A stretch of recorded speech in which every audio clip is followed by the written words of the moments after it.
Hello and welcome to another amazing part of What If Eren Was Ghidorah? Ekamikami64 wrote this amazing story. Please support them.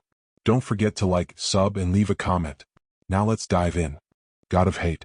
Summary: Eren does not become the Attack Titan or any of the 9 Titans. He arises instead as the second coming of something far more powerful from before the dawn of time. The one who is many, the Golden Demise, the King of Terror, the God of Hate. But can he bear the weight of this power or be swallowed whole by a true Titan, by Ghidorah? Disclaimer: I do not own Godzilla or Attack on Titan. 1/right head. Zwei/middle head. Dre/left head. All 3. A soldier amongst Trost gritted his teeth as he zipped over streets, avoiding a 10-meter Titan chasing him.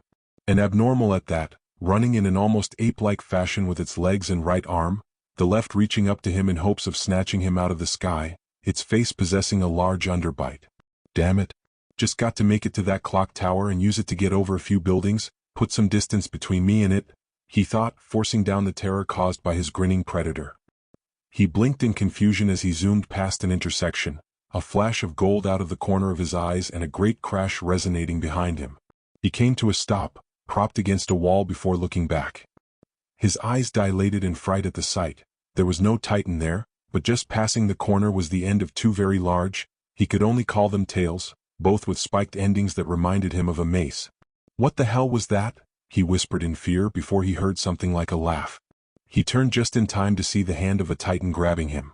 The scene repeated. Soldiers facing or fleeing from Titans suddenly found their foes vanished and vanquished. Most found only the rapidly vanishing corpses and skeletons of the Titans, but some spotted something else. The tips of 2 tails, the golden blur, the slash of claws, a burst of blood. Any that thought they saw a head to the entity only had one universal thought: too many horns, too many teeth. Kill? Rip? Eat? Those thoughts, those desires rushed through all of their minds as they sped through the streets, heads low. Eins snapped at a tiny Titan, biting its head and neck off before it could even think to jump. Zwei growled as they leapt at a medium-sized one, knocking it over and ripping into it with their claws. Dre made one of their tails grasp the downed Titan, squeezing around the neck as the sharp ends shredded the nape and back they were dragged over. Titan after Titan fell before their path, never to rise again. All the while they never stopped moving, never stopped hunting, never stopped killing. Though they thought differently, they were of one mind, one desire, and one goal. All of them. Every one. A screech ripped through their mouths, bellowing for blood and death, to trample their enemies beneath their claws and leave nothing left. Dre raised his neck to glance over the rooftops, but spotted no more of the larger ones nearby. Eins snapped impatiently for directions, for more prey, even as he head-butted a 4-meter Titan into the air. Zwei lurched at the tossed enemy, teeth ripping through skull and torso in one bite. Then he stopped themselves physically. They came to a halt and both sides looked to the middle, equally surprised. Eins was furious and Dre was curious. Zwei raised his head high, almost as high as he could. The other 2 mimicked him and followed his searching gaze. There, many streets away, were many humans sweeping across the air. Humans? Comrades? Bait? Zwei and Dre gave Eins a disapproving look, but didn't deny the technical truth. After all, they were of one mind. Help them? Turning a corner, they made sure their 2 tails smashed together, turning an approaching small Titan's head into mincemeat. Mikasa sat with a disturbingly peaceful and content air about her. Despite having crashed into a roof. Despite having ran out of gas. Despite having a Titan approaching her. Despite that Eren was dead. No, because of that one. It was a good life, Mikasa thought in resignation, waiting for her end to come. Or so she thought. Against everything she was thinking and feeling, she sliced off the fingers of the Titan and leapt away? What? Hadn't she already given up? Hadn't she lost all reason to live? So why keep struggling? Why keep getting up? Why keep fighting? Fight. The thought, the memory echoed through her mind like the greatest epiphany. She made to flee from the Titans that would have eaten her, only to stop as she saw another Titan blocking her escape route. I'm so sorry, Eren. I'm through giving up. I'll never give up again, she thought as she steeled her nerves, clutching her blades with all her might. Because if I die, these memories of you die with me. That's why I'll do whatever it takes to win, whatever it takes to live. She mentally swore, letting loose a battle cry, prepared to fight no matter how hopeless it was. What happened next was beyond confusing. An unearthly screeching roar followed by the titan behind her tumbling over her into the other one, leaving her spiraling on the ground. She looked up and could not process the sight before her. It would have been less confusing if one titan had attacked another. Standing over both titans was a mass of golden scales, at least as tall as a 15-meter, maybe larger at full height. It had no arms but possessed twin tails with spiked clubs at the ends. Spiked was putting it lightly though, the many razor tips gleaming with ominous sharpness. And it had not one, not two, but 3 heads. Each was on very long necks, crowned with many horns. It was like something out of a storybook, a reptilian beast with scales that shined in the sun, mightier than any titan.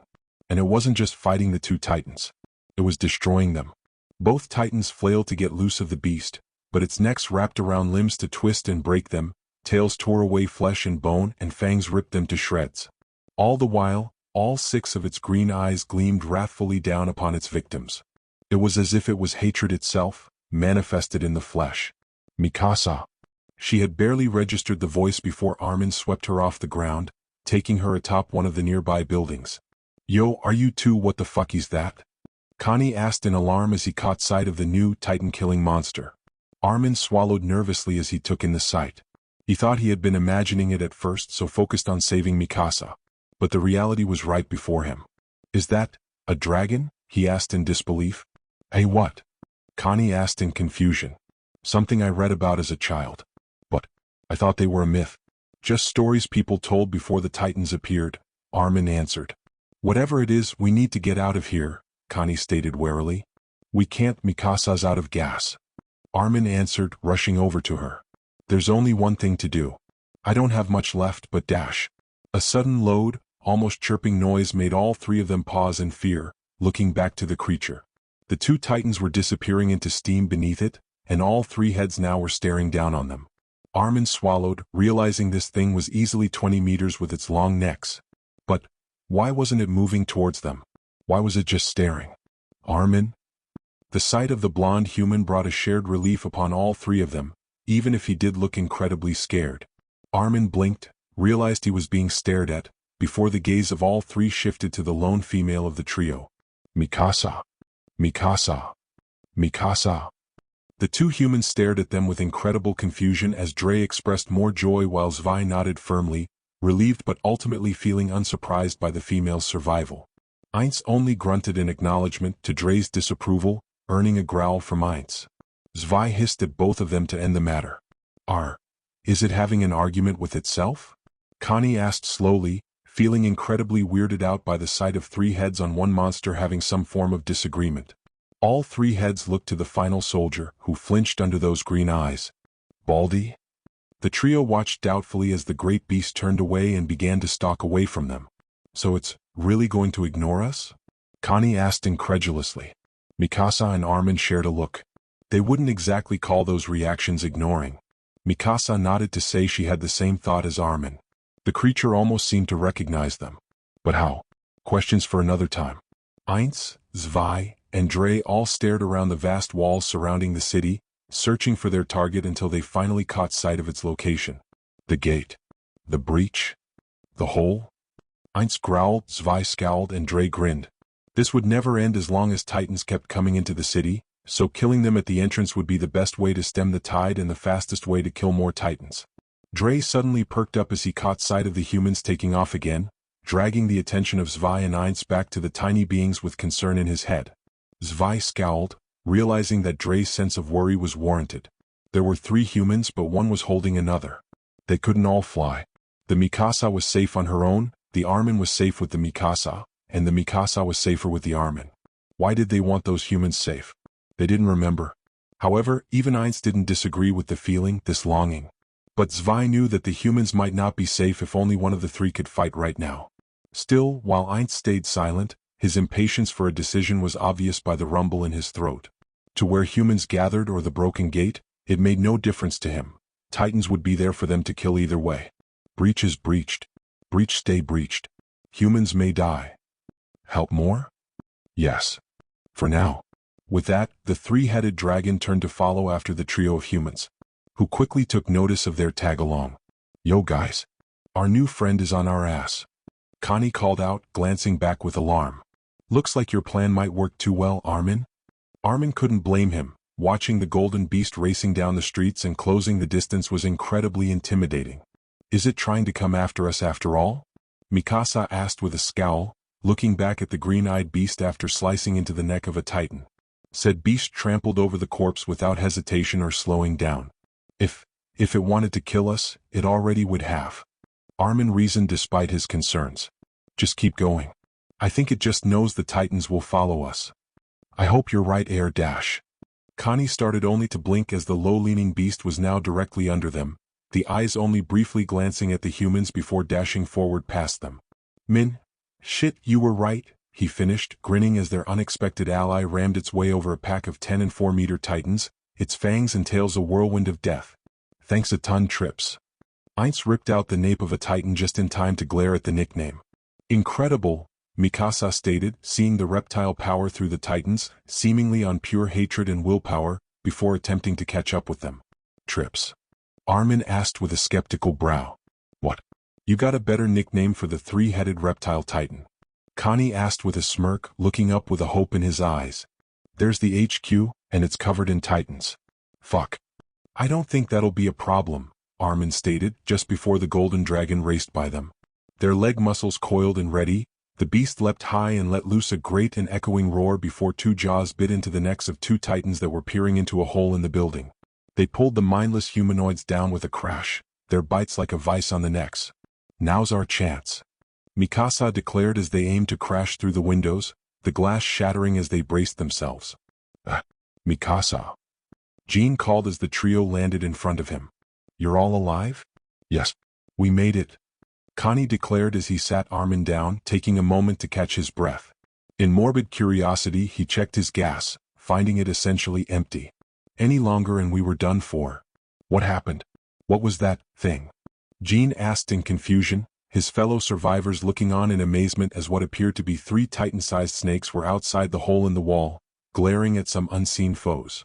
That's our new buddy and he is going to have a lot of fun with those titans out there. Connie stated loudly, grinning like crazy. What are you on about? Jean asked with a scowl.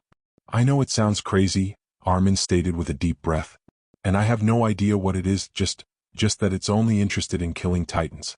Realistically, letting it deal with as many as possible is the best chance we have of survival. Use that thing? Someone asked as murmurs of uncertainty were shared among them. What do you mean it? There's 3 of them, Jean pointed out, getting a chuckle from Connie. It has 3 heads, Mikasa filled in abruptly. I don't care what it is really.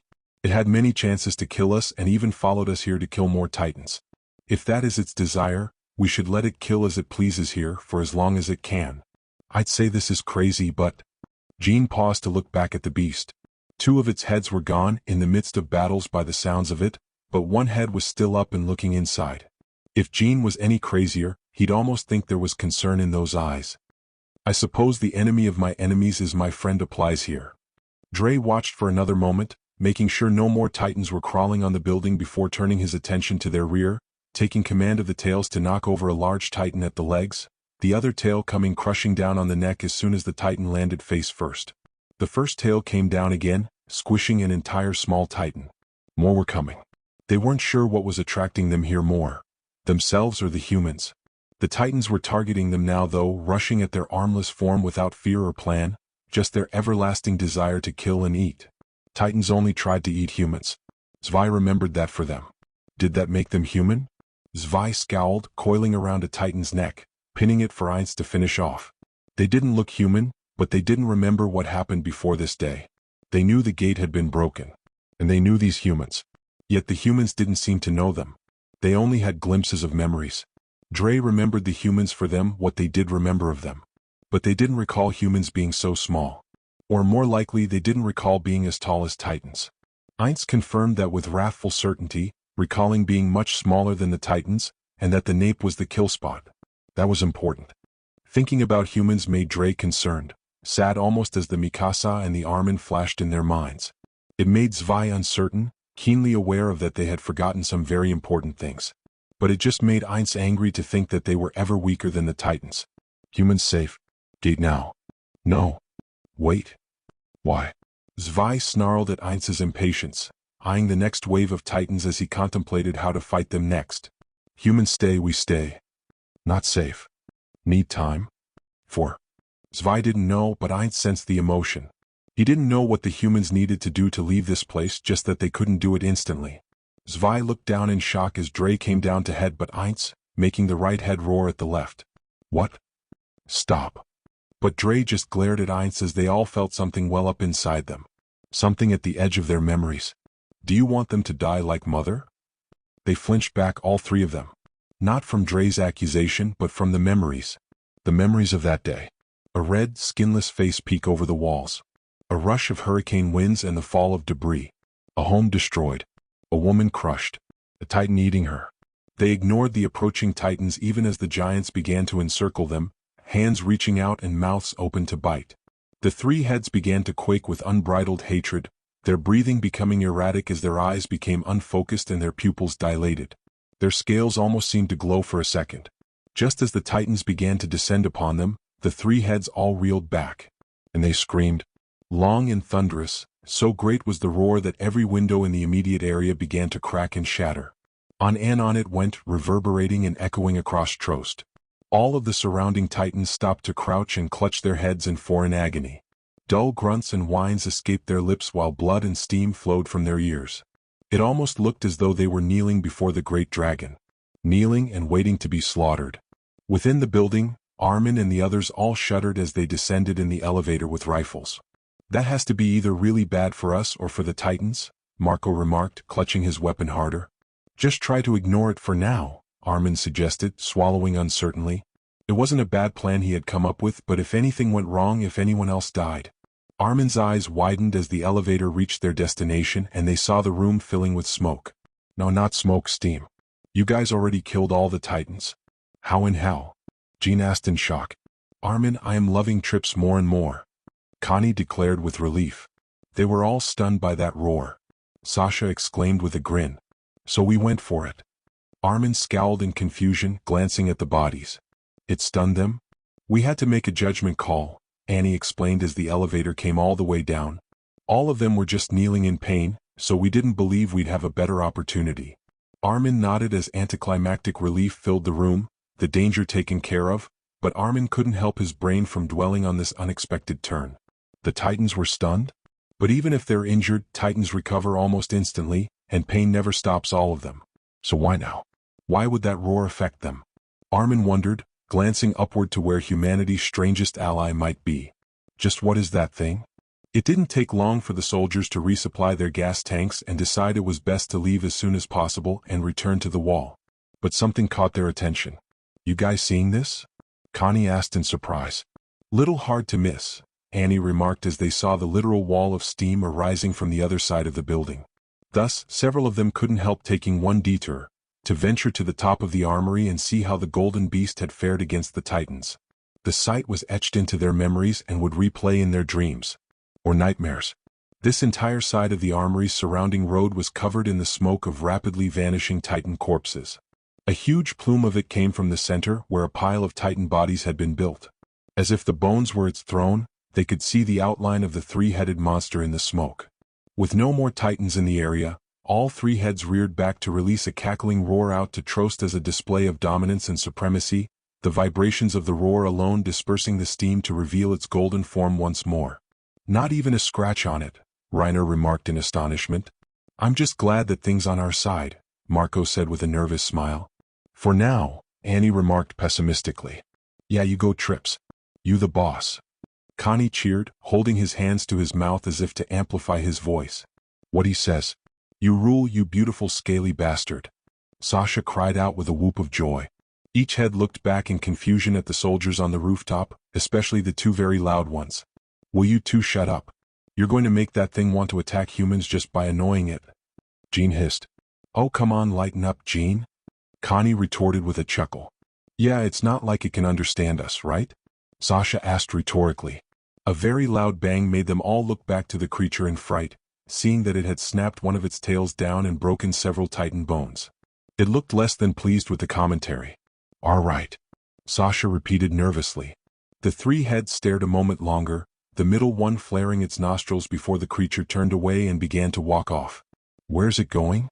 Connie wondered with a scowl. There are no more titans around here, Mikasa reminded, following the path of the golden creature. It looks like it's heading to the breach. Does that mean it's leaving? Armin wondered out loud. Who cares? For right now, we need to retreat behind the wall before more titans actually do show up, Jean reminded. No one argued, taking off towards Wall Rose with their maneuver gear. Mercifully, there were very few titans, and they were able to avoid fighting any of them before ascending up the wall. Many of them collapsed in relief, finally feeling safe for the first time since the battle began.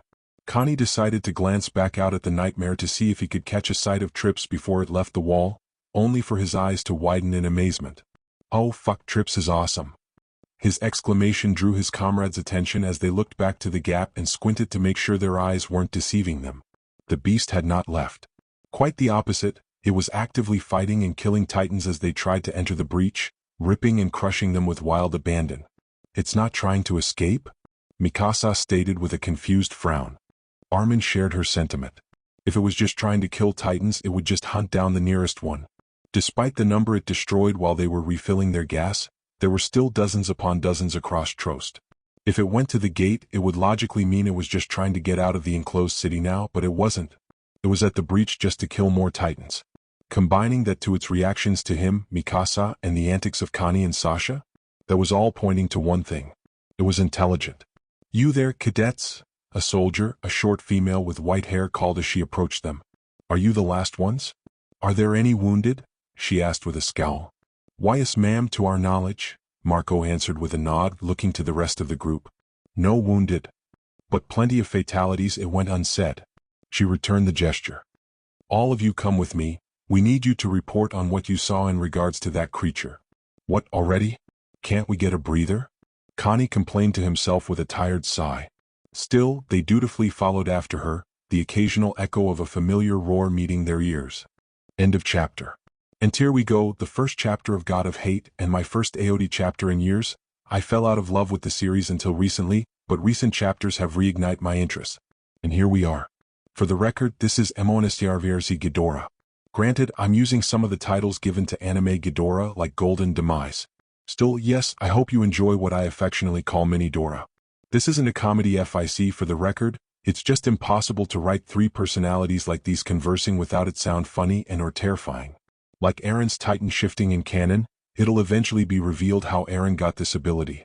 As for why he's got a different personality in each head, this is actually canon to Monsterverse Ghidorah. However, each head is Eren, just different aspects of him. What aspects are fairly obvious? Eren as Mini Dora is about 20 meters tall, but that's counting his really long necks, so foot to shoulder, he's smaller than a 15-meter. That said, he's a kaiju instead of a titan, which is important. Heinz was content, Zwei was weary, and Dre was bored, for lack of a better word. True, all three of them took great satisfaction in snapping their jaws down on a titan the instant it came through the hole in the wall, tearing the giant apart or shredding one already within the walls with their tails. But for Dre at least, it was rather dull and repetitive compared to hunting them down. Zwei was taking more note of the futility of it. They would have to tire eventually, well before they ran out of titans to kill, and titans came inside in groups sometimes. Heinz would never admit that, but Zwei knew it was a reality. But the only way to stop the humanoids from venturing forth was to close the hole. And how are we supposed to do that exactly? We don't exactly have arms. Not anymore. They all scowled at that before going back to their task. The blur of rage and hate from before, with their memories swimming through their heads, had proven to them one thing if nothing else. They had definitely been human at some point before this. After all, mother had been human, father had been human. They vaguely recalled instances of being human themselves now, or they assumed that was what the memories of having arms meant. They even recalled Armin and Mikasa more clearly. But the one thing that still eluded them was annoyingly important. What is our name? Zwei had briefly entertained Dre's idea that they had all been three different humans, but found that unlikely. All the memories were exactly the same, and there was never a fourth or fifth person with Armin and Mikasa. And they had definitely seen Mikasa and Armin earlier, so they weren't any two of their three heads. How were they this creature now then? Why did they have three minds? Unimportant in the immediate sense, but those were thoughts that were hard to drive away. More so because Zwei couldn't find a solution to their problem. If Titan bodies didn't disappear after being killed, they might be able to just clog the hole with corpses, but that wasn't an option for said reason. Filling the gap with the rubble from the gate would be hard without arms and tedious with even the desired limbs. The Titans would likely ruin any work before they finished regardless. The buildings? Ein spit onto the ankle of a large Titan, bringing it down so that Zwei could eat the throat out, down to the back of the neck. Eins glanced back to the human constructs that made up the city. Maybe? Worth a try. Elsewhere, Armin was giving his report to the captain, Kitz Warman.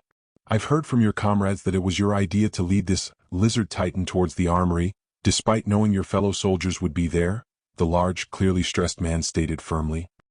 Yes, sir, Armin answered uncertainly, knowing how crazy and careless that plan sounded out of context.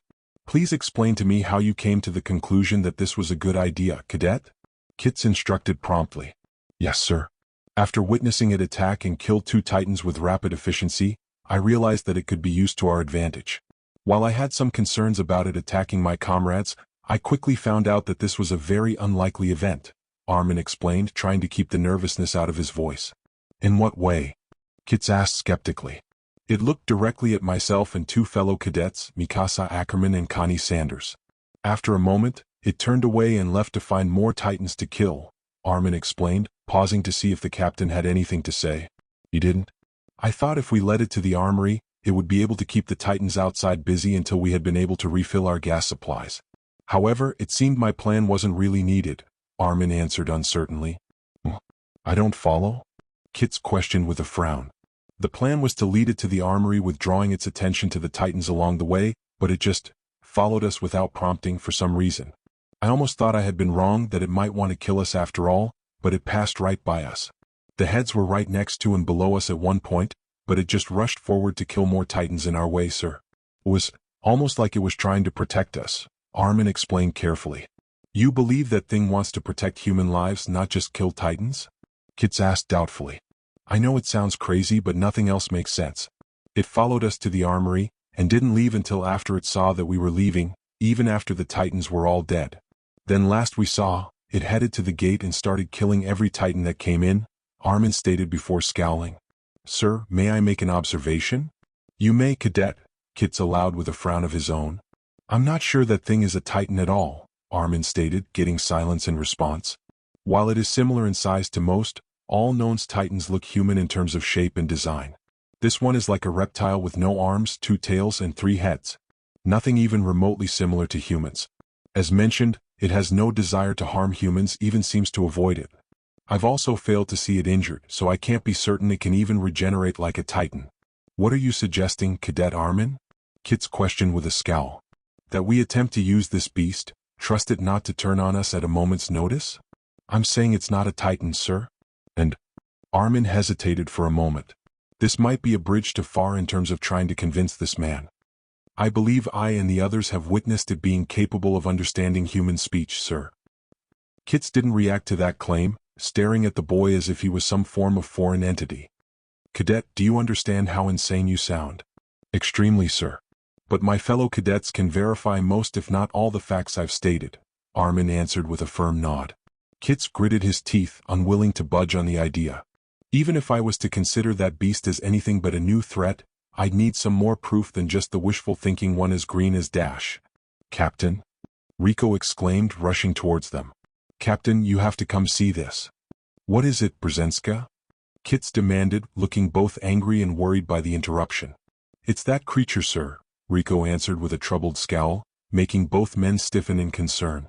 I have no other words for it, but it looks like it's trying to seal the breach. What?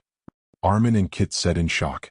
It's been using its heads to try and tear the roofs and floors off buildings before trying to pile them into the hole, Rico explained, frowning with a bead of sweat running down his face.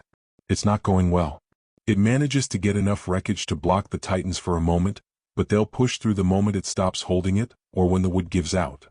I need to see this for myself, Kitz stated with wide eyes looking to Armin.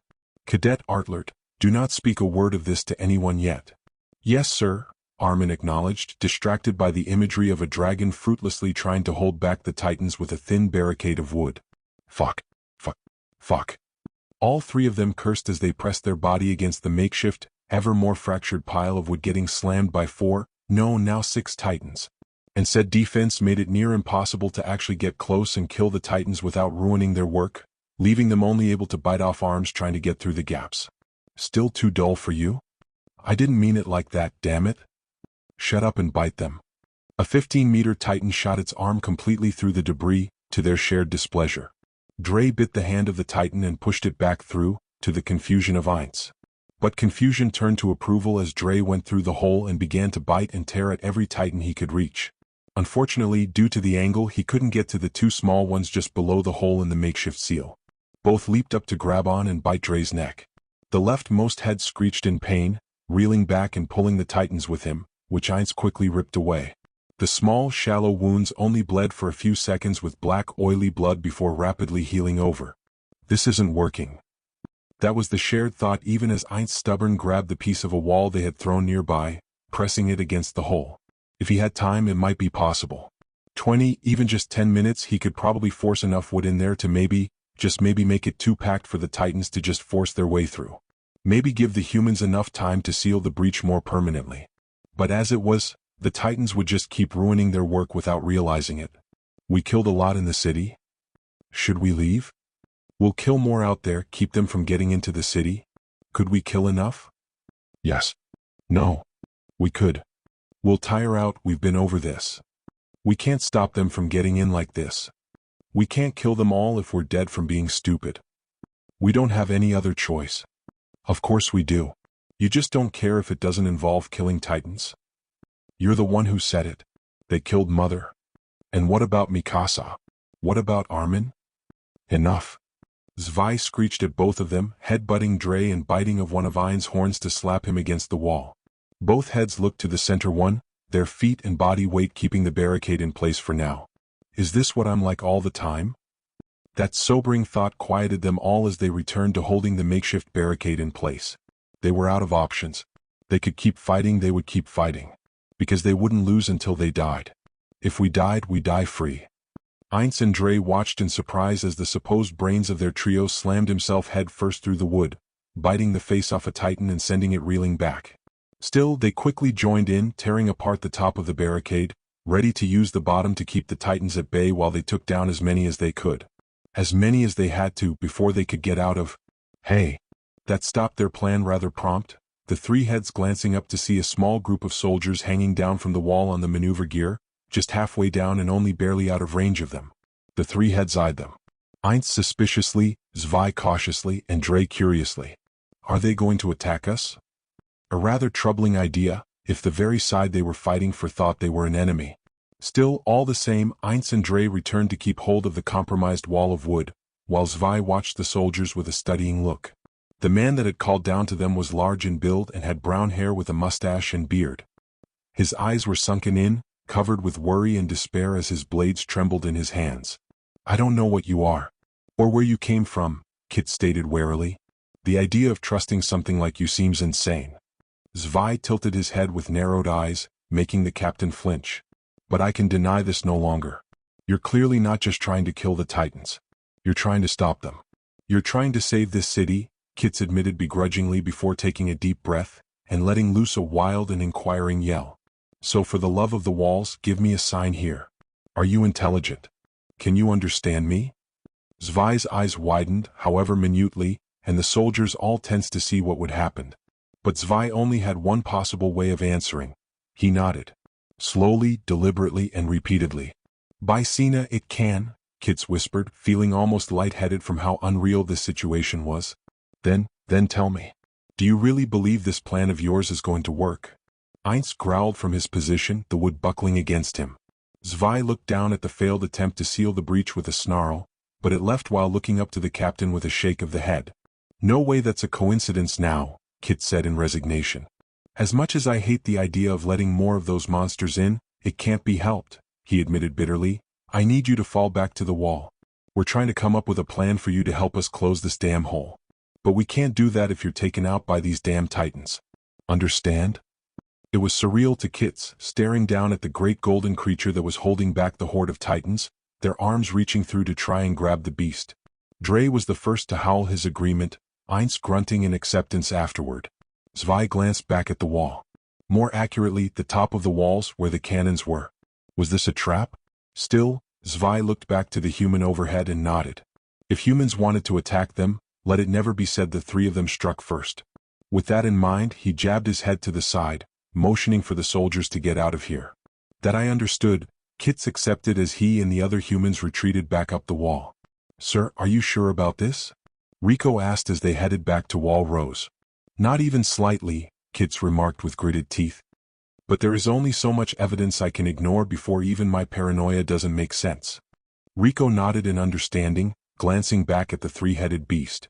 She went wide-eyed as she saw it jump back, spinning around to slam its tail against the barricade just before it gave way, sending wood and titans flying out of the breach. With that, it started to retreat. Taking the most titan-rich path, true, but a retreat nonetheless. He's finally here, Kit said, drawing his second's attention back to Wall Rose.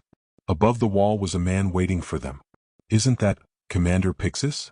Rico asked with squinted eyes as the bald man's appearance became clearer and clearer. It was indeed Commander Pixis, the captain and his group saluting the man even as he took a drink from his flask. Welcome to Trost, Commander, Kits greeted almost automatically. Well, I must say I'm surprised, Captain Warman. I always thought you were too skittish to attempt something like that, Pixis returned with a curious stare. I've been apprised of the basics and can see the validity of them as plain as day from here. A beast, the size of a titan, yet it bears no similarity to them in any part of its appearance. It kills titans rather well at that and even seems to want to protect humans. I thought the idea ludicrous myself, sir, but seeing it trying to erect a barrier, attempting to close the breach was too much to ignore even for me, Kits admitted reluctantly. Admittedly, I'm not sure how to make use of that thing just yet. Any creature can destroy, some can create modestly, but attempting to fix something? If I had to make a standard for intelligence, that would be 1, Pixis remarked in a chuckle before turning serious in an instant. Tell me, Captain, that this creature might be an ally. Who exactly gave you that idea?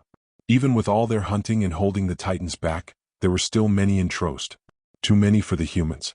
Mostly smaller ones at this point, the ones that had been fortunate enough to not be noticed on his mass killing spree on the titans. Unfortunately, the small ones had a habit of jumping. Dre shook his head wildly as a titan landed just behind his horns, nibbling on his neck, before Zwei took the liberty of biting the pest off. Meanwhile, Einz growled as he flung a titan off one of their tails. Despite the spiked ends turning the humanoid into meat Swiss cheese, it had somehow not done enough damage to the nape to kill the titan. We are definitely human. That shared thought stemmed from the fact that titans indeed were coming at them without being provoked. Normally the mindless creatures just tried to gobble up the nearest human they were aware of, but now they were coming after him if they got close enough. And titans only attacked humans. Zwei remembered that distinctly among the reasons they hated titans. Can we change back? Possible. Do we want to? Of course we do. Why wouldn't we? What if we can't do this again? True. But communicating with humans like this is hard. Einz grunted at the validity of that issue, glancing up to the top of the wall. They were at Rose proper now instead of the curving walls of the city. How long would it take them to come up with a plan? How long before they tired out? Zwei didn't speculate. Which was just as well. Einz likely wouldn't accept any answer as the reality of their limitations. How do we get out? If we seal the gate, how do we get out? We don't. Zwei nodded at Einz's seething admittance. The only thing they hated more than not being able to kill titans was the thought of them taking even one more small chunk of mankind's land, pushing them even a little further into a corner. They'd deal with the consequences afterwards. The zip of cable lines and hissing of pressurized air drew their attention. Well, you're not lady, but you're a beauty in your own way. All three had stared. They weren't surprised to see another human talking to them after last time, but they were a bit taken back by the old man casually drinking on the rooftop next to them. I suppose I should thank you for clearing out so many of the ugly bastards before I got here, Pixis acknowledged, his smile vanishing rather quickly. I'll make this quick. I am the commander of the humans here. You understand? Good. I can see you want to help. Much as I hate to have you running all over town, I need you to head back towards the gate. Einz was annoyed, but Zwei and Dre were just curious. There is a boulder along the east side, close to the wall. I know you don't have arms, but you're a big bastard with more heads than you probably need. I don't want you to move it to the gate just yet. But we need to see if you're capable of moving it at all. If you can, we'll protect you while you move it. Will you do that? Pixis asked as if he were addressing an ordinary soldier. Pixis didn't know it, but Zwei suspected that was in fact true. All three of them nodded in unison but didn't move, Dre nodding upwards. Pixis blinked before smiling. What a polite fellow, seeing an old man like me off before leaving, Pixis complimented before he took off, knowing he had already risked enough coming down here. Commander Pixis, may I say that was incredibly unwise and unnecessary of a risk? Anka, one of his aides, said stoically as the commander rejoined them. Perhaps, but I can hardly call myself a commander if I don't have the courage to look a possible ally in the eye and ask him in person to aid us, Pixis stated in amusement, looking back down into the city as he watched the golden beast run down the streets, only stopping occasionally to search for the boulder. Quite a curious one to entrust our hopes to. End of chapter. And there's the second chapter. Thanks to Eren as Ghidorah being tougher than a titan, shifter or not, nobody knows he's human yet. However, being in control of himself allowed him to get creative in trying to save Trost, which was enough to convince even the captain that wanted to blow Eren up in cannon. While humans tend to fear what they don't understand, it's hard to not notice when that unknown is actively helping you against a dangerous enemy. Oh, and if anyone is wondering why a titan was able to bite though his scales even a little, everything is shrunk, even Ghidorah's durability. He's still a lot tankier than a titan though. Now, will Eren get full Ghidorah powers including wings, height, and gravity beams? Yes, I'm surprised this was even a question. But Eren will have to wait for those. Will other kaiju appear? Yes. Monsterverse creatures are a definite, might slip in some others as well. That's it for now. Hope you all enjoyed this. Happy Thanksgiving. Titans had long pushed through the barricade, tumbling over each other without thought or regard for one another. Something that Ainz, Zwei, and Dre regarded with some minor amusement. At least their efforts made it problematic for the Titans, until the giants managed to accidentally unclog their traffic problem. Turning their attention downward, they stared at the large boulder that they had finally found. Just judging by its height relative to themselves, it should be big enough to seal the breach if it could be moved and lodged into the gate. It was too great a task for the humans to do with their own hands. Unfortunately, their three-headed body continued to not possess hands. Dre, more to rule it out than really thinking it would work, leaned down to press his neck against it, hoping his scales would be enough to grip it. Zwei quickly deemed that a pointless exercise. Even if their necks had that kind of muscle, their body was too smooth for this, the boulder would slip through in no time. Ainz was looking back at their tails, eyeing the spikes with annoyance. If they knew to retract or fold the spikes, maybe they would be of better help. Zwei hummed, turning them around to wrap their tails around the bottom of the stone. They were a bit more flexible than the necks, perhaps they could wrap around its base and allow them to drag or tilt it. Ainz growled in frustration when it refused to budge, and Dre was in a similar temperament. What is with this damn boulder? Why won't it move? It's stuck. Obviously. I mean in the ground. Its weight pressed the ground down over time. Meaning? It'll get easier once we get it out of the hole. Now we just need to figure out how. Do you still think this'll work, Commander? Gustav asked as they watched the golden creature's attempts while Titan steadily trickled back into the city once more. Honestly, I'm not discouraged. The lad has to feel out the problem before he can make it work for him. He likely has the muscle to do the job, but not having arms or anything similar does complicate the issue, Pixis remarked before turning to give them a wry look. Besides, it's actually doing what we requested it do. Even if it fails, this discovery is the first great boon humanity has received in a century. His aides accepted his judgment at that. Commander Pixis. Rico Brzezinska called as she approached, saluting him as he turned to face her, the boy behind her doing the same. This is the cadet you requested, sir. Ah, Armin Arlert, just the soldier I wanted to see. Thank you, squad leader, Pixis said, nodding to them both, Rico departing afterwards.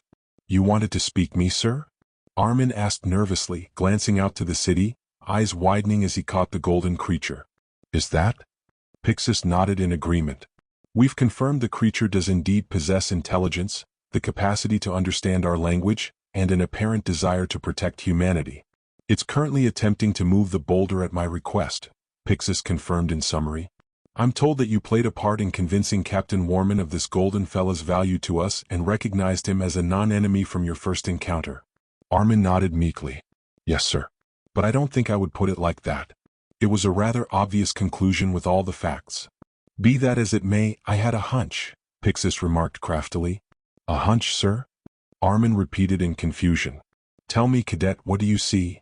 Pixis asked, motioning to the city.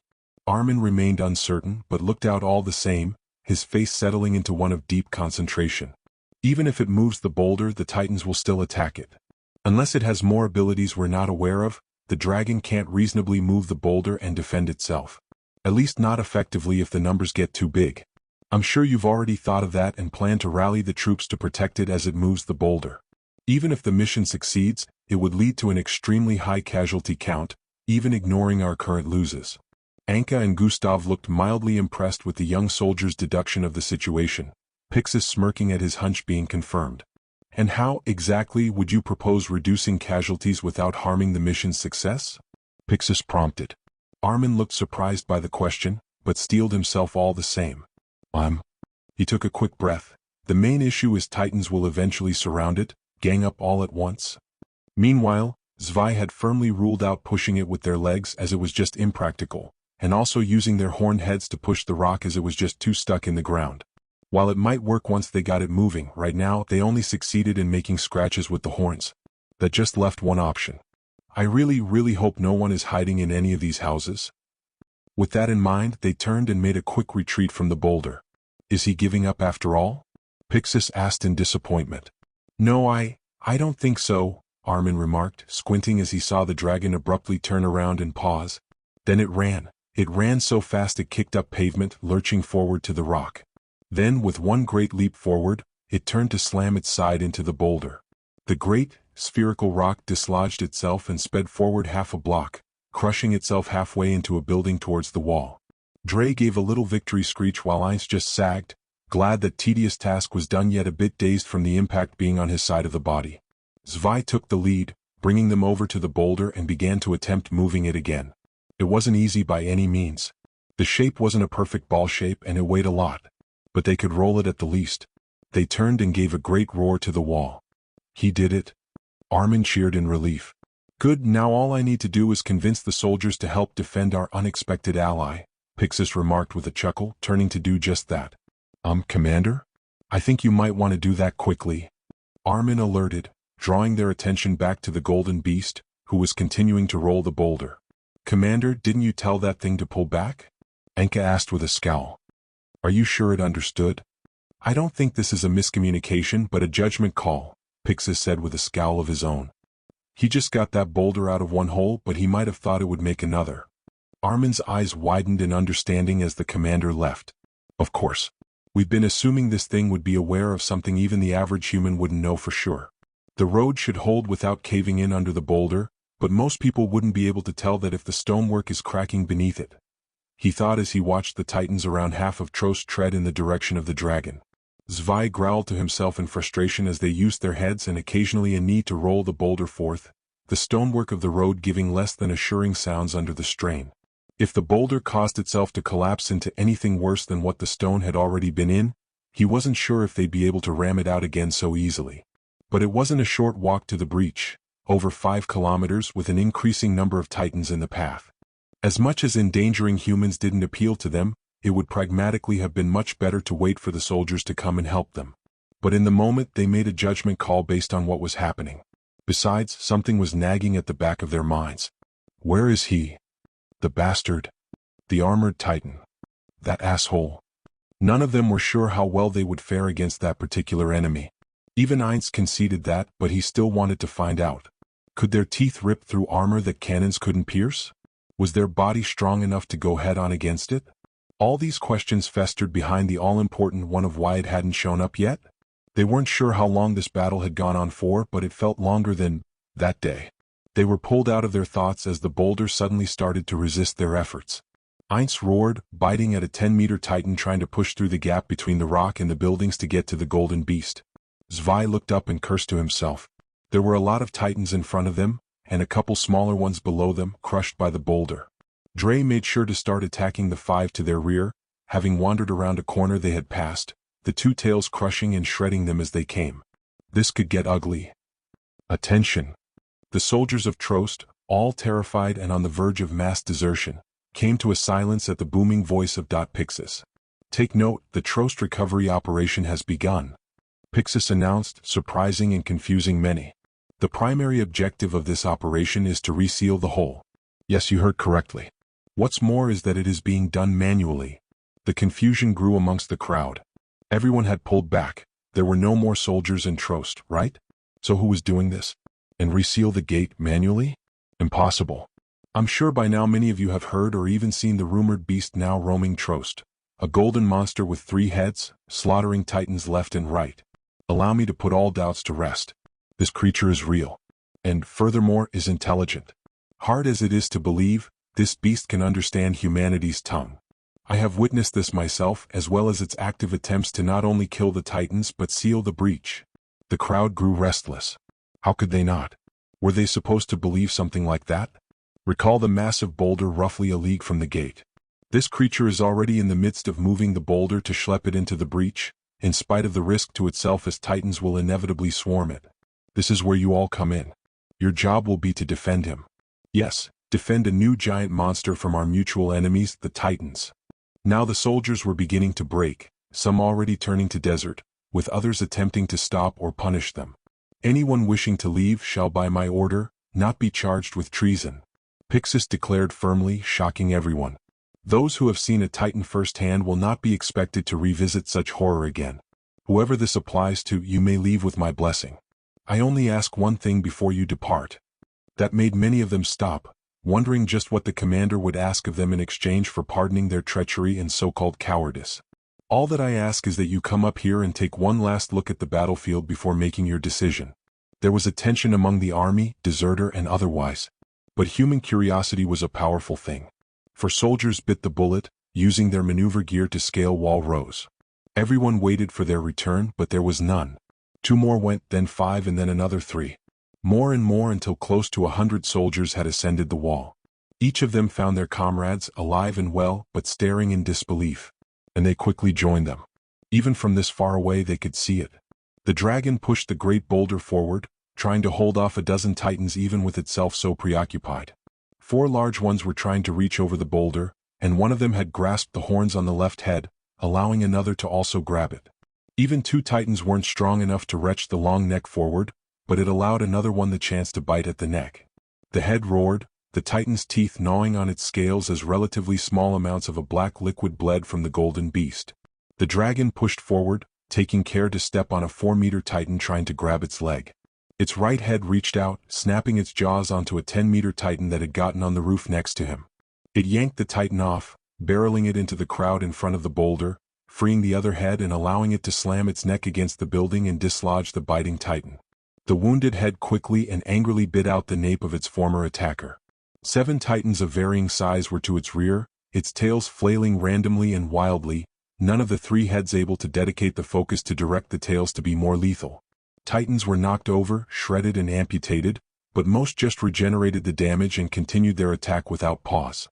2 had already made it beyond the tails, fallen over and trying to nibble and gnaw on the backside while the heads were too busy. With every minute, more black and oily blood tarnished its golden form. Yet it kept moving forward. Realistically, nothing had changed for the soldiers on the wall. They still didn't want to die here to the titans. They still didn't want to trust this unknown creature with their lives. They still wanted to run. Many shook, turning as if in a desire to leave. But mankind has never been closer to its first victory against the titans. Pixis continued, his voice carrying over all of them, be they below or on the wall. And it has not even been by our own blood and tears, but on the back of an unexpected ally. Whether it succeeds or fails, we will have already lost if it does so alone. If we must die, let it be without regret. Let it be knowing that when an ally with the power to stand against the titans emerged in this cruel world, we did not turn tail as it fought for us. Sometimes, when people see someone fighting twice as hard as anyone else for a shared cause, it was hard not to feel inspired, to feel the urge to aid them. Even if it was someone they didn't trust, or, sometimes especially so. Connie and Sasha frowned as they recalled this morning. Everyone telling Eren how they were going to join the scouts, after that little graduation speech he gave. Now Eren and most of the rest from the memory were dead. The 2 cadets, deemed the most comical of the 104th, shared a look as if reading one another's mind. They had some comrades to avenge to make this day worthy of their sacrifices. Zwei was very glad for how tough their hide was. For all the biting the titans were managing to do, most of their wounds were only surface level. Almost like paper cuts. Unfortunately, those paper cuts were adding up, namely from the ones they hadn't been able to dislodge pecking away at his flesh. It was like they were scrapping away at ice, but being ice in that situation hurt like hell. Fortunately, pain can fuel anger and hate, and they were essentially running on those now.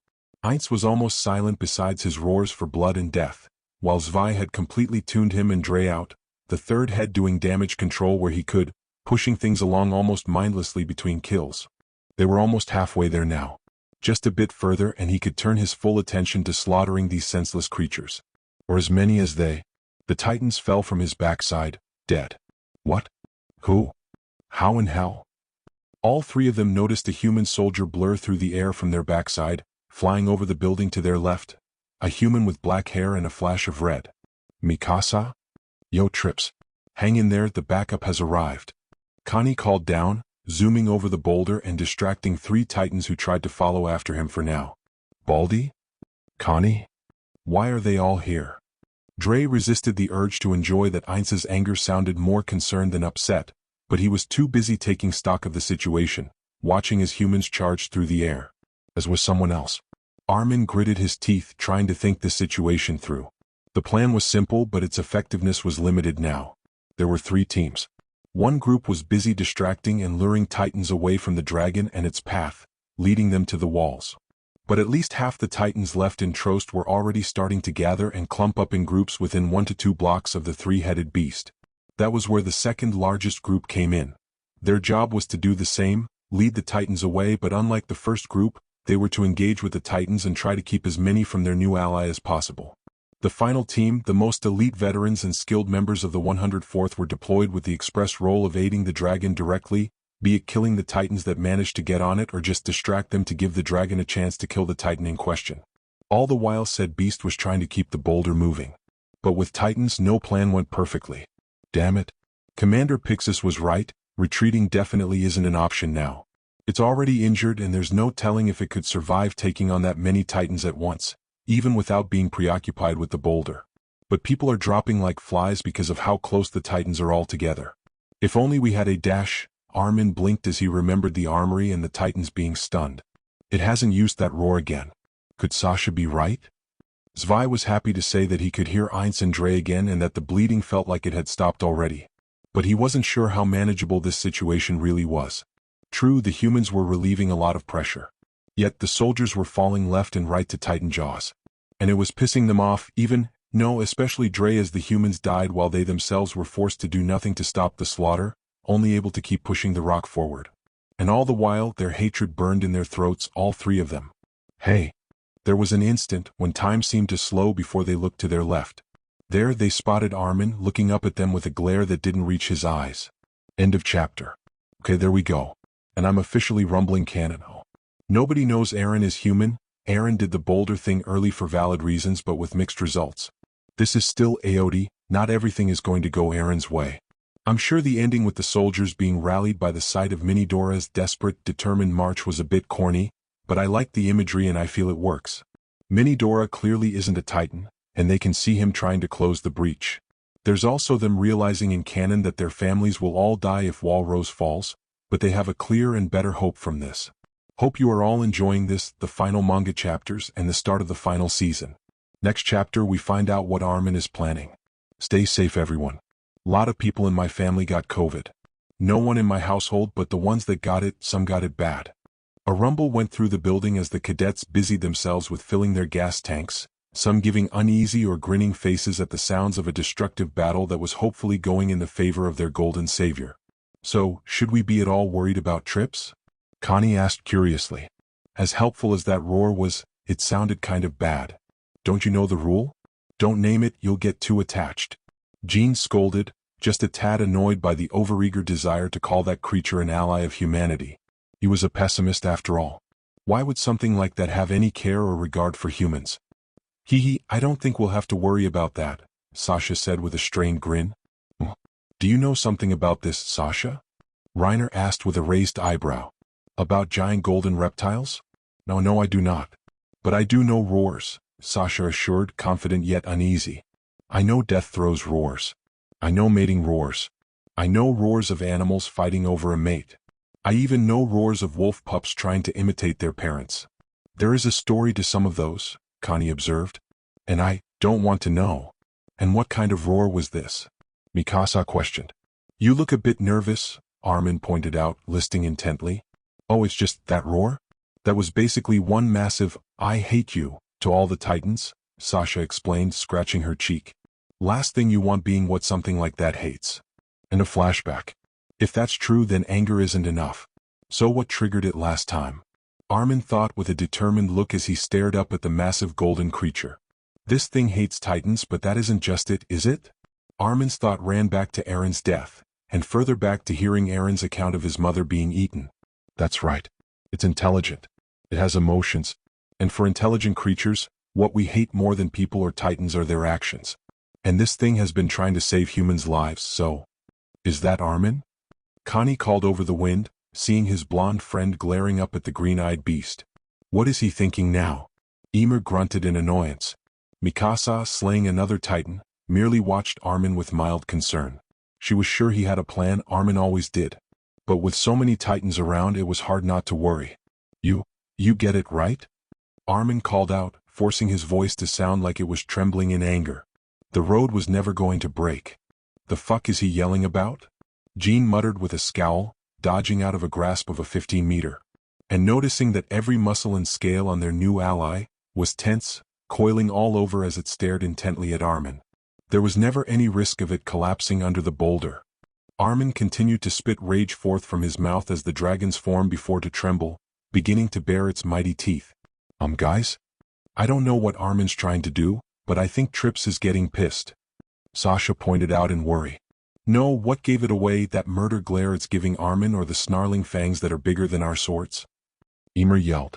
Cadet Arlert, whatever you're doing, cease and move away from the creature. Rico yelled, glaring at the pack of titans beginning to build up in front of the boulder. Everyone right now is dying trying to help you, to protect you. Armin continued, breathing hard from the yelling and trying to sell the act. Armin, we get it, you're pissed, but knock it off before it knocks you out of rows. Connie called urgently. Cadet, that's an order. Rico called, using her gear to head to his location. Trying to clean up your mess because you couldn't wait another damn min dash. Armin froze as Rico landed next to him. But not from her arrival. Now they were both staring up with growing dread and fear as they heard a new, different noise. A rattling noise. The twin tails of the gold beast shook like a snake's, the spikes beating against each other and the center point of the tail.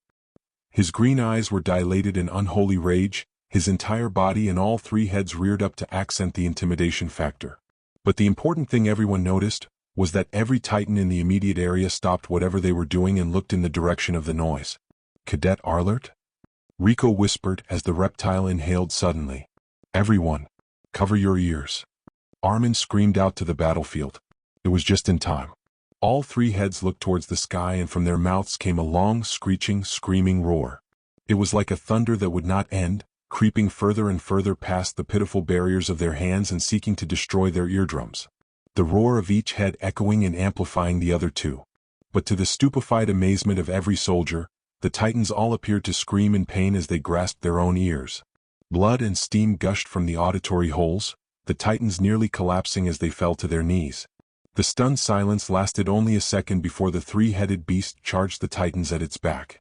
It was like a frenzied animal, a spinning mess of death and blood as giant body parts flew all about. And Mikasa was right in the fray with him, slaying a titan even as the creature tore away the neck of one next to her.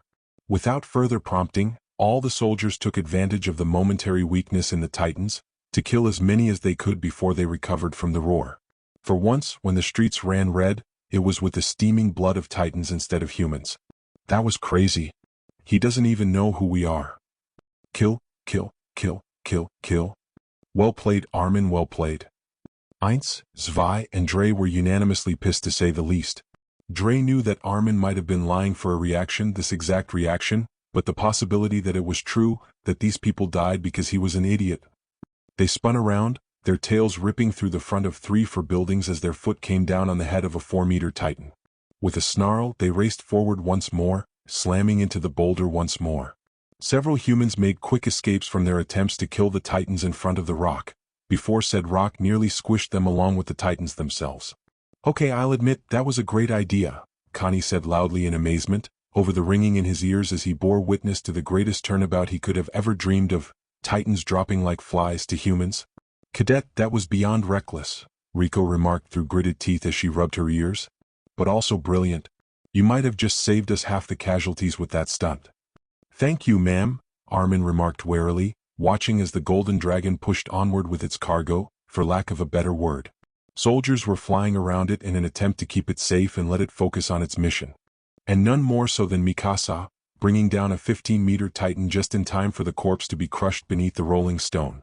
Whatever you are, you truly hate titans, Mikasa thought as she flew through the air, watching as each head pushed the boulder along with a steadfast determination. Humans have never seen something like you. But titans try to kill and eat you just like us. Perhaps we're the same, you and humans, she thought, coming down to kill a 10-meter titan on a roof, watching as the golden scales passed, catching a glimpse at the focused yet wrathful green eyes. Perhaps you're even the same as me. Your kind nearly wiped out by them and now you're here, fighting them, and protecting us. What? Is it to spite the titans? Or maybe you understand the concept of the enemy of my enemy is my friend. Or maybe you just have more sympathy than most humans, she wondered before changing her current blades for new ones. Whatever the case, Eren would have loved to have seen you, she thought, focusing on the battle at hand and the scarf on her neck. Pixis watched from atop rows, giving orders as reports came in. Things were turning out better than he expected with the rush job on sending everyone out to make the situation more manageable. While the beast rushing the plan had made everything more dangerous for those protecting the golden reptile, it made things easier for the other teams. The force dedicating to distracting the titans, luring them to the walls had low casualties due to the low amount of titans already near the walls, who they might otherwise accidentally stumble upon while leading another titan to the wall. The soldiers trimming away at the titans still heading for the creature were less lucky, but lucky all the same. Many of them were able to get sneak attacks on the distracted giants before being noticed. But that was balanced against the titans that did notice them often being in groups. Then the soldiers in the frying pan, the ones sent in to give their all to distract and or kill the titans closest to their new ally as the dragon moved the boulder. He sent in some of the best they had, of the veterans, the soldiers and even the new recruits. And now this roar, it made him frown grimly. He couldn't see the perfectly situation from here, but he could see the golden shape trudging along in the distance. It was hard not to notice that. The lack of smoke signal meant either that the operation was proceeding still, or there was no one left to report the failure. But until that golden beast collapsed, he'd consider this entire gamble still had a chance. Besides, there was a lot of titan steam rising from the area. That was a good sign as far as he was concerned. Meanwhile, did you feel that? Bertolt asked nervously as they watched the event from a faraway rooftop, the strange beast pushing the boulder onward. That pulse like I was almost forced to transform, and that my ears feel like they're about to start bleeding? Reiner asked rhetorically with gritted teeth of pain. I was hoping I imagined that, Annie said with a pale complexion on her fraying calm expression, eyes trembling. What is that thing? That can't be one of the 9. The devils must have found a way to make a new kind of titan with the coordinates, Reiner said with a grimace. Damn it, at this rate I'll have to use my titan dash. Shut up. Annie hissed in alarm. Are you insane talking about that so openly? Reiner looked ready to snap before stopping, eyes wide for a second. Yeah, what was I thinking? He asked distantly, getting a worried look from Bertolt before he snapped out of it. Still, we need to stop that thing. Reiner, I know it's not the mission, but if that is some kind of shifter? Bertolt started with an uncertain look. Should we just take whoever is inside back with us? Finally go home. Annie scowled. Assuming that thing even is human inside, would they accept that kind of consolation back home? Why yeah, but this is a pretty big development, something they have no idea about, Bertolt reasoned. Annie scowled, unconvinced but seeing the point. Is it possible it's the coordinate forcing itself into a very bizarre beast variant? She wondered with a scowl. It does have a roar, almost like a scream. Reiner went wide-eyed at the connection before his eyes hardened. Something doesn't make sense. Why now and not 5 years ago? Why stun them instead of control them? Reiner mused, shaking his head.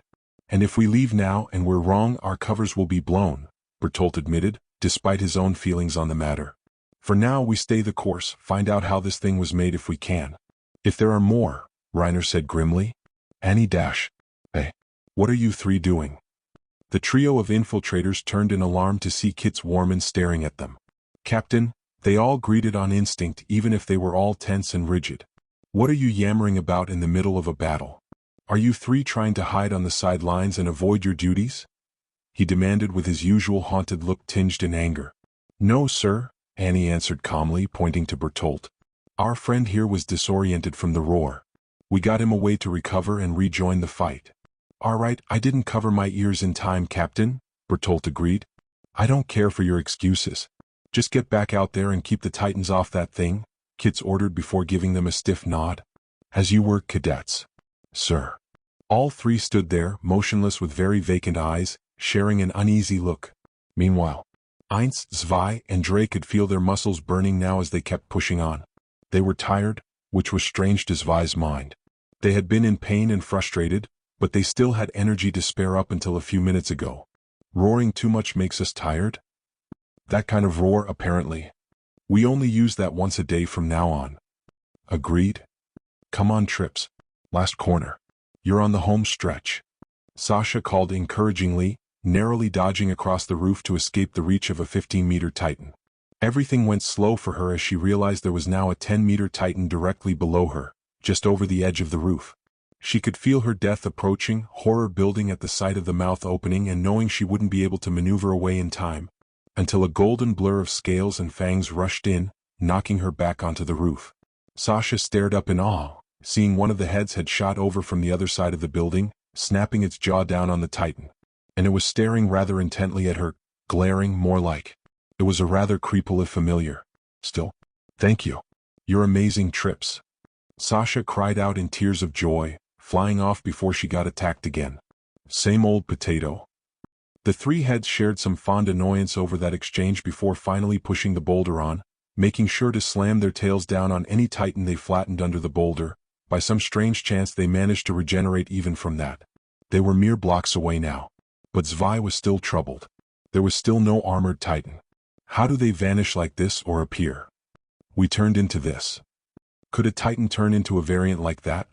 It would explain a few things.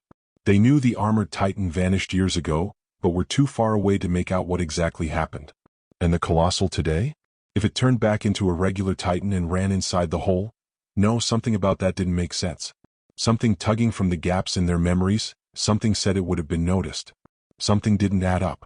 Zwei knew Armin was the smarts of the group, but Zwei's head was almost the sum total of the intellect of whoever they were, all but unhindered by rage or emotions. Thinking was his purpose. And his thoughts were painting a very uncomfortable puzzle that he just didn't have all the pieces to yet. So the question remained, where was the armored Titan? Hey, Armin? Connie called as they hung on the wall for a second to survey the situation, and distracting three Titans below them, fruitlessly trying to claw towards their higher position. How the hell is Trips going to lodge that rock in there hard enough with Titans trying to get through? He asked in bewilderment. I think I know, Armin said under his breath, recalling how the boulder got loose in the first place. Everyone, be careful attacking Titans around the boulder. Rico called as the three-headed beast pushed the rock towards the hole. One miscalculation and you will be crushed. Yeah, no kidding. Jean grunted, taking out a Titan trying to climb on top of the boulder even as its feet were being crushed. He made eye contact with the scale giant. Getting a nod from those intelligent eyes was somehow more terrifying than any Titan he had seen, but also relieving paradoxically. Still, why do those eyes feel so familiar? Heinz, Zwei, and Dre had slowed only because of the Titans getting in the way again, but they were begrudgingly grateful this time around. In the midst of everything, they had almost forgotten about the double moats surrounding the gate, forming two semicircles. It's too big to fall down there. But just small enough to get stuck if it slides into the side. We might break it trying to get the boulder out. Then we won't let it slip. Thankfully, the stream of Titans had died down, allowing them to be more careful as they marched forward. Zwei and Heinz were both very skeptical about the bridges holding them, but were pleasantly surprised as they did. Dre, however, was too busy tossing a 4-meter down into the deep ditch as they passed, hoping it would stay there until anyone killed it. The trio of heads sagged a little as they finally placed the rock against the hole, but didn't truly relax. Yahoo, he did it! Sasha cheered. Rico narrowed her eyes, not quite ready to give the signal for success yet. Is it over? Mikasa asked with a scowl, knowing there were more Titans in Trost, but something about this scenario didn't feel like it was complete. The golden beast narrowed their 6 eyes as they heard the Titans beginning to build up on the other side. Keeping their weight off it, they could feel the slight nudging the Titans caused. It wouldn't be easy or quick, but the Titans could indeed break through again, their sheer numbers pushing the rock aside. Not my side this time, damn it. Fine by me. We're not doing it that hard either way. They ran. Is it running away? Or just going after more titans? Krista asked in concern as they flew by the side of the wall, watching the golden beast run away from the boulder. I don't think so, Emer remarked with a scowl, her doubts confirmed as the beast jumped onto a 10-meter titan, just at the edge of the nearest buildings and came to a halt. The eyes of Ainz gleamed with angry determination, the mouth on Dre quirked into victorious delight and Zwei stared with a stony expression. They bolted forward. Yeah. Go for it. You got this, big guy. The cries of the humans fell on deaf ears, their minds fixated solely and only on the boulder. Hit the rock too soft and it was pointless. Hit it too hard and it might start to break. The first was undesirable, the second unacceptable. They couldn't get to full speed at this distance and that was the point. With a great lurch and a spin to their left, they made impact with the boulder, unleashing a great crashing sound as the boulder was slammed hard into the gap. The very wall rumbled from the force, and there was a short silence from all unengaged soldiers until everyone started to cheer. Rico sagged in relief, giving the signal for a mission success. The three heads arched back to let out of a roar of triumph. It was short-lived, almost dying in their throats. Krista. Everyone looked up in shock to see a blonde figure falling from the sky, like a bird with broken wings, with another soldier trying to fly down after her. Krista gritted her teeth in fear. Her line had come loose from the vibrations of the impact with the boulder and it refused to fire again. She fired her other line and almost felt the urge to curse as it bounced off the surface from an improper hit. Emer was rushing down towards her but wouldn't reach her in time. No one was closer, having had to avoid their giant ally at the end to not get crushed. They had won and she was about to die. Not even to a titan but something as stupid as this. It felt like the world was spitting at her, mocking her for daring to try and be anything at all. Still, it was nice to know that she was important to someone, if Emer's frantic look was anything to go back. Maybe she'd live long enough after she hit the ground to tell Emer her true name. She looked down again and her eyes widened for new reasons. She was going to crash near the three-headed creature. And it was staring right at her. For a brief instant she'd like to image it might save her, like it did Sasha. But it had no arms. It couldn't She blinked as it rushed forward. It jumped. Its rightmost head was coming right up to her and its mouth opened and she nearly fainted as she saw so many teeth. Not titan teeth like humans but sharp teeth made for shredding. The tongue was grasping her as she passed by the lips and the mouth snapped shut as the beast landed. Dead silence filled the area. Holy shit. Did Trips just eat Krista? Sasha asked in alarm. If he did, I think it was an accident, Mikasa remarked calmly. However, have you noticed that the head is not chewing? The trio of heads froze, feeling a rush through them before mentally shaking it off. Ainz was more than a little annoyed as he felt the tiny female squirm in his mouth while he was trying to keep her from slip down his throat. Dre was just a bit amused by his counterpart's situation while Zwei scanned the area for lingering titans that might surprise the girl while trying to get her bearings after they let her out. All three of them felt their neck spines stand on edge. Something was wrong. They looked up to see someone falling down towards them. Deliberately by the looks of it. Bastard. A great thundering noise boomed above them, the head's head staring in at the bright light flashing above them. All eyes, humans or beast, stared in disbelief as a small titan appeared above the three heads. Ainz, Zwei, and Dre were all dumbfounded as time seemed to slow. That was a human. That was a soldier. Now it's a titan. Titans can turn into humans? They didn't have time to contemplate that horrifying revelation as the titan landed mouth first on one of the necks, the extra sharp fangs sinking deeply through the golden scales as the dark blood sprayed forth. The great beast roared and screamed in agony. End of chapter. Had you all going for a moment, didn't I? You thought I was going to end Trost like canon just with Mini Dora.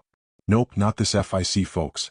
In a moment of rage, Emer has revealed herself to avenge Krista/Historia. This is another one of the issues of having no arms and three heads, I suppose. Well, I hoped you all enjoyed this and have been enjoying AOD Season 4. I know I have. Also, for anyone interested, I have 2 other AOD Fix-I updates semi-regularly. Hell Overfloweth and Ripple of Kindness. With that shameless self-advertising out of the way, I hope you all enjoyed this FIC. Until next time. P.S. Yes, the issue of the attack and founding titans will be brought up eventually. Reiner watched in shock and unwanted dread as he saw Krista, the angelic goddess of the 104th, falling from the wall like a bird with broken wings.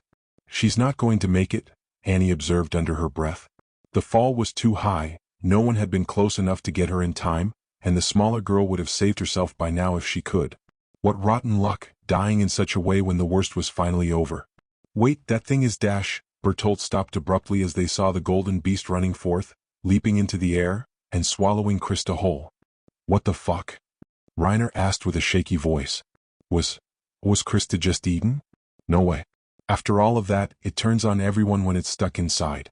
Annie voiced, swallowing thickly as she clutched her blade, trying to suppress the trembling in her hands.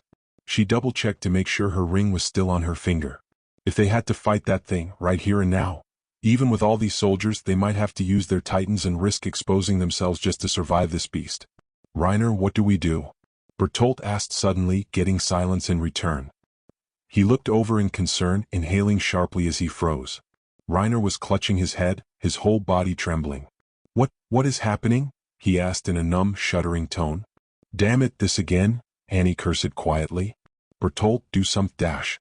The trio grew silent in disbelief when all too familiar thunder and lightning filled the air above the creature. The three heads all stared up with the same alarm and confusion as the warriors, a titan forming in midair, a very familiar, small titan sporting sharp teeth. It came crashing down with a vicious roar, biting into a neck of the golden reptile. Black blood spewed as the sharp teeth cleaved through the scales. One head roared in pain, the other two in fury. But that's... Bertolt said in alarm. The jaw titan, Annie recognized in quiet shock. Marcel? Reiner whispered before his demeanor calmed into determination, glaring at the fourth shifter. To think after all this time it would show up here and now. No. It was entirely possible, maybe even probable, that the jaw titan had been right under their nose all this time. How ironic. New plan. We help take down the jaw. Meanwhile, the middle head thrashed about in an attempt to dislodge the small titan's fangs from his scaled neck, dark blood spraying about as the left head cried out in shock and the right gritted its teeth hard. What the fuck? Who and what was that? Jean asked in disbelief. Was that a person?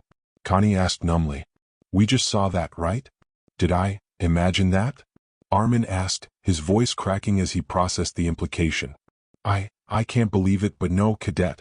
You just witnessed a soldier turn into a titan, Rico said with wide eyes before regaining her composure, somewhat. Everyone that can still fight. Attack that titan. Defend the gold beast. You heard the woman? Reiner yelled as he flew through the air with blades raised, Annie right at his tail. Emer grunted, pulling her head back to rip away a chunk of the neck. It was tough, so much tougher than a titan's flesh, but she did it. She was screwed, she knew it, but like hell she was going to accept this. Accept this thing eating Krista as if she was some reward treat for saving them all. If she died, she was taking one of these heads with her. Fuck the walls, fuck Marley, and fuck this stupid pimped-out iguana. With that, she jumped away just as one of the heads nearly bit off her feet. Reiner landed on the injured neck before quickly leaping off as the beast turned about. Shit. You okay? No. Of course not. I lost a piece of my neck. Just keep an eye on that titan while I heal. Got it? She won't get us twice. What about the girl in my mouth? Spit her out already? Are you crazy? She'll die. If that titan bit Ainz, she'd already be dead. The small titan leaped from roof to roof, making sure not to let the soldiers surround her too much by remaining idle.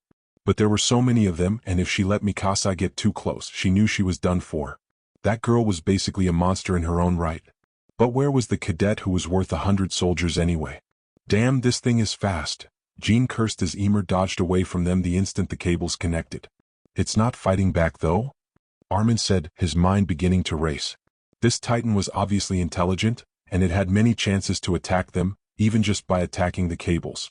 So it wasn't after them, just the three-headed creature. But they couldn't just risk this. Shifter killing the thing that just saved Trost. The draconic entity was probably humanity's best hope. Emer leaped onto the wall, running across the structure as her claws gripped the stone, using it to hurl herself back toward the three-headed beast. The middle head was still limp and bleeding, perhaps even out of commission. Her target was the right head, the one that ate Krista. Ainz glared at her before one of their two tails smacked the titan shifter out of the air. Emer managed to flip onto her feet while holding the tail, roaring at the larger enemy and about to take a quick bite out of the tail. And she would have, if not for the second tail slamming into the back of her head, making her mouth snap shut prematurely.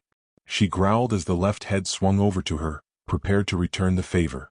Ducking under the tails, she managed to leap under the gaping maw just in time. On a lark, she tried to dig her claws into the underside of the neck. They sparked and left scratches, but not even deep enough to draw blood. Ymir grunted. As much as she wanted to go after the head that got Krista, she'd settle for finishing off the middle one. With that, she went into a full all-fours sprint, about to leap toward the neck of the limping neck. But Zwei was not so easily defeated.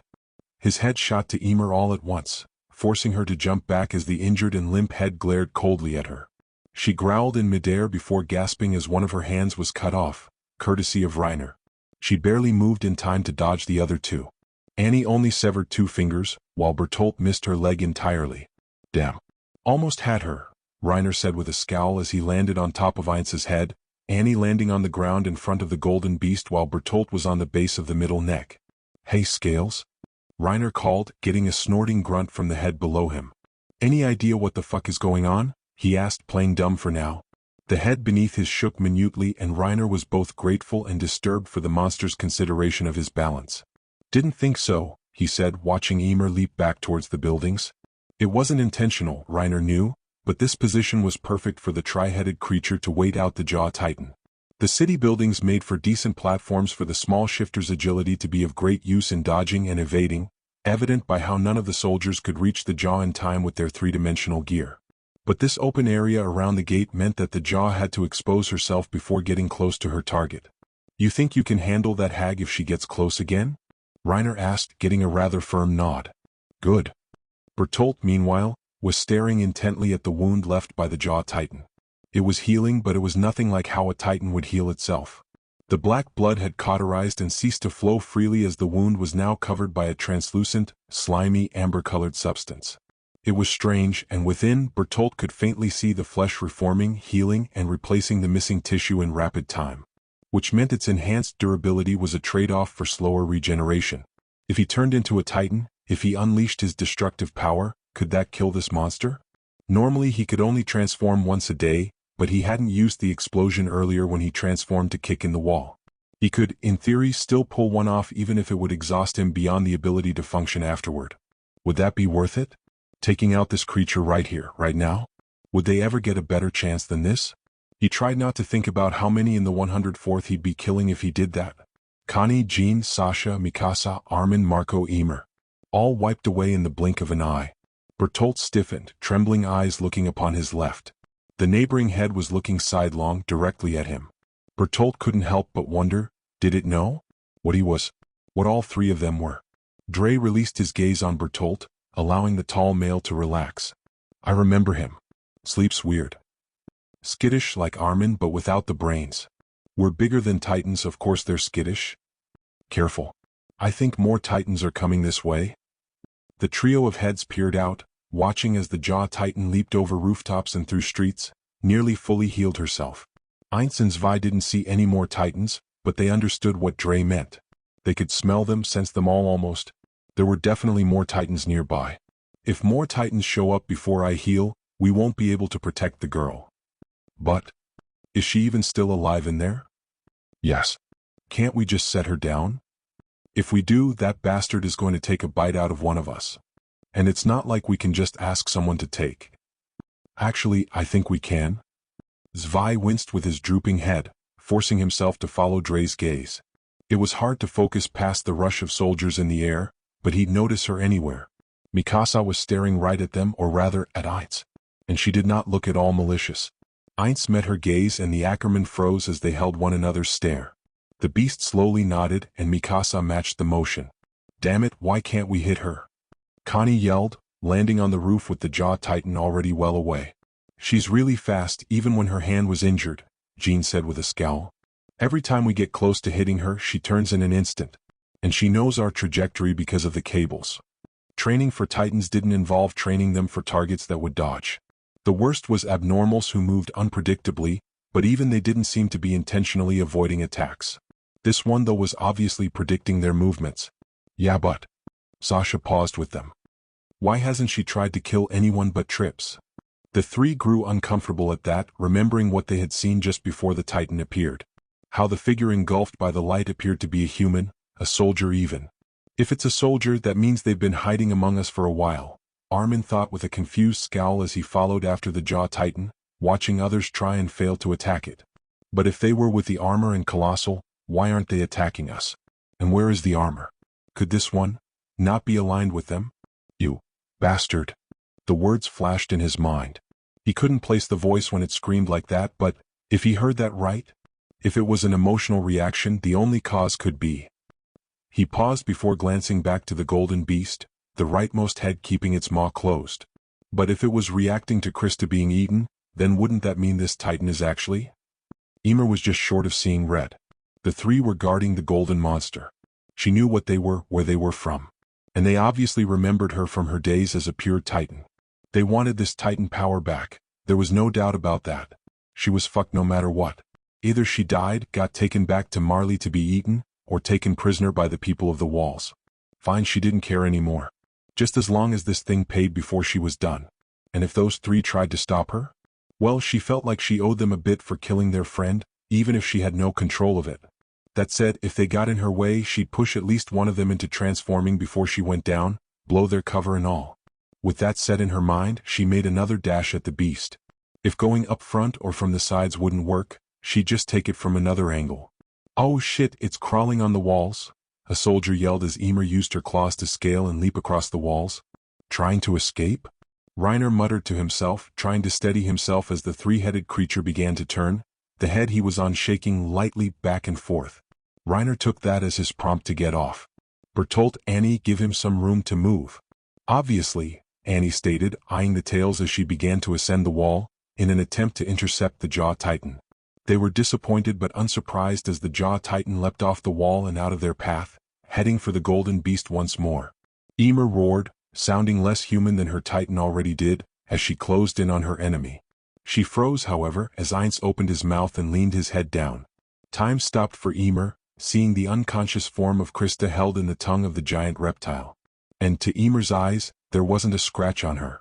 Those fangs had not caused a drop of blood to fall from her body. Ymir could even see Krista was breathing. Ymir gritted her teeth, her real teeth, as she finally understood. Shit, she cursed as she tried to find a way out of this. But not before losing both of her legs to Mikasa. Shit, shit, shit, shit. You idiot. Ymir screamed to herself as she came tumbling to a halt before the beast and realized that Krista had never been in danger from this creature. That it had been trying to save her, not eat her. She exposed herself, sacrificed the life she had retaken, for nothing. Mikasa didn't stop upon taking the limbs off the Titan, aiming her cables up to hook into the snout of Ainz. The right head grunted but kept his maw open as Mikasa ascended, carefully and gingerly taking the smaller and now slimy soldier from the tongue of the beast. Mikasa paused for half an instant, confirming that Krista was indeed breathing, before looking up at the green eye watching her. An eye that was painfully similar to Eren's. She said nothing, giving a firm nod before flying off. Dre growled out an acknowledgement to Mikasa before he and Ainz turned their attention fully on the small Titan. Ymir laid there as each head reached out and snapped their jaws on her arms. And for that moment she could not find the will again to fight. The humans watched on in uncertain fascination. Should they do anything? Even Armin was unsure. This Titan could be important and valuable if taken alive, if they could get it to turn back into a human. But could the golden beast still be reasoned within this state?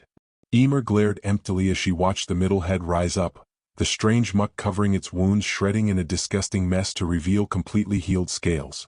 The middle head leveled its gaze onto her, and Ymir knew it was pissed. Well? She asked. She asked with her Titan's mouth no less. She almost laughed at the stunned look the reptile had. It can talk? Jean muttered in disbelief, similar mutterings going around the humans. Ma'am? Armin called to Rico, a rather frantic look on his face. The female officer looked rather pale from hearing a Titan of all things talk. Shouldn't we? They didn't have the chance to regather themselves, as Zvi's jaw snapped down on the head of the Jaw Titan. Ymir thrashed and screamed, knowing it would do no good. She heard her Titan's skull pop and shatter, but the fangs never touched her in the nape. What was it doing? Ainz and Dre wrestled with the arms a bit before ripping both limbs off, leaving the Titan completely amputated of all limbs. With a snort, Zvi whipped his head about to toss her into one of the deep trenches surrounding the gate. Damn. He's stuffing all kinds of holes, Reiner joked despite his scowl, hanging along the side of the wall with Annie and Bertolt nearby as well. Wait, what just happened? Connie asked in confusion. Why didn't Trips eat her? I think he figured out we needed to take that one prisoner, Jean responded idly. Oh, he nodded? Jean, are you warming up to Trips? Sasha teased with a grin. He could have swallowed Krista whole but didn't. I'll buy he's on our side after that, he answered, looking around curiously. Speaking of which, where's Mikasa and Krista? The Ackerman in question was atop the wall, Krista unconscious on the battlement. Mikasa stared down, having been prepared to descend into the battle once more, but the fighting was over, for now. Ymir groaned as she pulled herself free from the nape of her titan. It was better than having to regrow a leg or arm when they eventually cut her out themselves or had Big and Yellow do it for them. She didn't know what would happen next, what the government here would try to do with her. Torture her for information? Experiment on her? Maybe just kill her? She'd deal with that as she had to. For now, she was spent in every way possible. And she couldn't complain too much. Krista was alive. Grah. Ymir's eyes slowly dilated at the loud crooning sound behind her. Shaking, she turned her head and saw it. Another titan, one that had been thrown down here earlier and forgotten about. It was looking right at her, reaching forth. She was about to bite her finger to transform again, when a figure descended into the crevice, slicing the nape of the titan, which fell dead as it began to turn into smoke. Ymir's surprise turned to a scowl as she saw her. Savior. You look disgusting, Annie commented neutrally. Looks like you have a lot of explaining to do, Ymir. Ymir smirked dryly. Right, she had almost forgotten. There was also the option that the dogs of Marley got to her first. Eins, Zwei, and Dre trotted away from the gate, their steps slow and heavy as they peered out over Trost. The hole is closed. No more titans near us. The humans are safe for now. And we are tired? The earth rumbled and stones snapped. Every soldier snapped their head to the dragon as it slumped forth to its knees, and came to rest on its stomach with its massive necks curling to one side. Well, that certainly wasn't a death throw, Rico murmured. Cadet, go up top and tell Ackerman to get down here. We need a team to make sure no titan wanders onto our sleeping ally. Yes, ma'am, Armin accepted, watching as Rico descended down to the trench to assess the situation with the apparent titan shifter.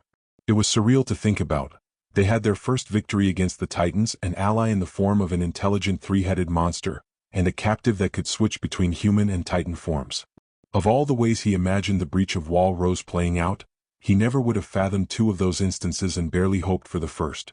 Still, maybe, just maybe, things were turning in humanity's favor. Meanwhile, it wasn't until dusk that the scouts finally arrived back at Wall Rose. They knew that something amazing must have happened when they saw that not only were Titans unable to get inside the wall around Trost, but there was a hole in the wall that had somehow been plugged. However, this presented Erwin with an issue. They could not get their horses and supplies back in through Trost. They'd have to venture to the district in the west or east. That said, he was not about to leave before knowing the situation. Thus, he sent Levi to assess the situation while the scouts remained far enough from the walls to not catch the attention of the Titans clambering around it. Depending on Levi's word, some would remain at Trost as reinforcements. It didn't take long for Levi to return on his horse, but it was longer than Erwin expected. What's the situation? He asked calmly. It went to hell, obviously, Levi answered bluntly. But things are calm now. No more Titans getting in, and most inside are dead or will be soon. And just how did they seal the wall? Hang asked curiously. Or was I not informed on some new technology we have? Levi eyed her for a second before looking back to Erwin. I can't believe I'm saying this, but they had a friend. A big one. Erwin's brow furrowed while Hank's eyes lit up. A Titan? Are you saying a Titan helped humanity? She asked excitedly. I don't know if it's a Titan, but it's a big fucker, and they say it closed the breach with a boulder. How it did that with no arms, I'm not sure, Levi answered bluntly. No arms. Hank repeated in bewilderment. Erwin was equally confused but didn't show it. We'll head to Karen's district. Hang, you and your squad will remain here to observe and aid with the situation, he ordered. Hang grinned ecstatically. Sir, thank you, sir, she said with a salute before turning to gather her underlings. You sure that's a good idea, leaving Four Eyes here? Levi asked idly. Erwin had a small smile. Well, it was either this or I let her pester you with questions over our new ally you mentioned. Levi grunted, admittedly glad to be spared of that headache. End of chapter. Well, this is long overdue. Sorry for the wait. Headache? A lot of IRL issues and writer's block for this particular chapter. But yeah, this chapter wraps up the last of Trost now that Ymir's outburst is finished. As you can all see, while Erendra's durability is scaled down as well, it takes more than just the Jaw Titan to take him down. That said, our three-headed Jaeger is now very tuckered out and taking a nap. Due to everything happening a bit faster than canon, the scouts didn't arrive until after the action was over. And in the end, Erendra won more than a few favors in his effects to keep Krister alive. Until next time, hope you all enjoyed this. Merry Christmas and Happy Holidays. P.S. Erendra threw that Titan in the crevice back in the last chapter while plugging the hole, which was a setup for that last scene with Ymir and Annie. And that's it for today. I hope you enjoyed. Support the writer. Don't forget to like, sub, share and donate for more videos.